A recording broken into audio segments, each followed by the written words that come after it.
My name is Jennings Hollister. I work currently at Methodical Coffee in Greenville, South Carolina.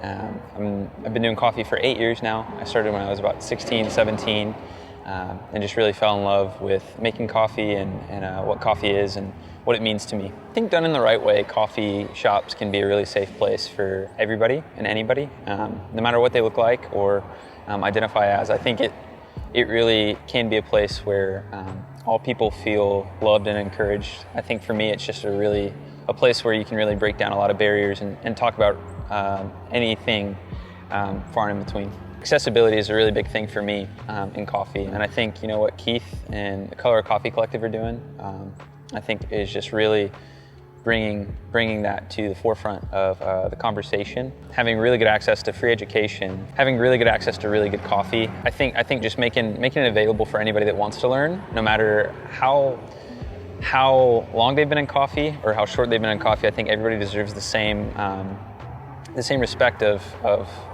being considered a professional. No matter how long you've been doing coffee, if you're making money doing coffee and you're a barista, you're a coffee professional. And I think that's one thing that we can really strive to do is just make sure that no matter how long somebody's been doing coffee, we give them the same amount of respect and encouragement as we've been giving people that have been doing it 12 to 15 years. I think that's one thing, is just building community and like events we did this weekend, last night, the barista barbecue.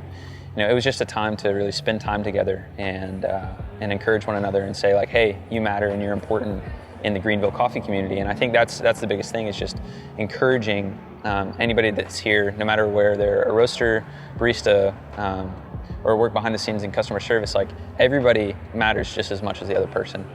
And I think that's where coffee is getting to and should get to, is that the barista is the most important. The roaster is just as important. The producer is just as important. Like, everybody is on the same level of importance in the coffee industry, because without each person, nothing works out. Coffee in a lot of ways saved my life. I struggled with a lot of mental health. There were times I walked into shops where somebody remembered my name, and it was a really tough day. And I think you never know how much of an impact you can make when you look somebody in the eye and say, you don't even have to say it, but saying I love you with the care that you give them. I think that for me is what coffee has really done for me, is I get to feel loved and love all the people around me on a daily basis. And I think for me, that's what coffee is we're curating these communities of safety and love for people, so that no matter where they're at, they can have somebody to lift them up. My name is Jennings Hollister, and I love coffee in all its colors.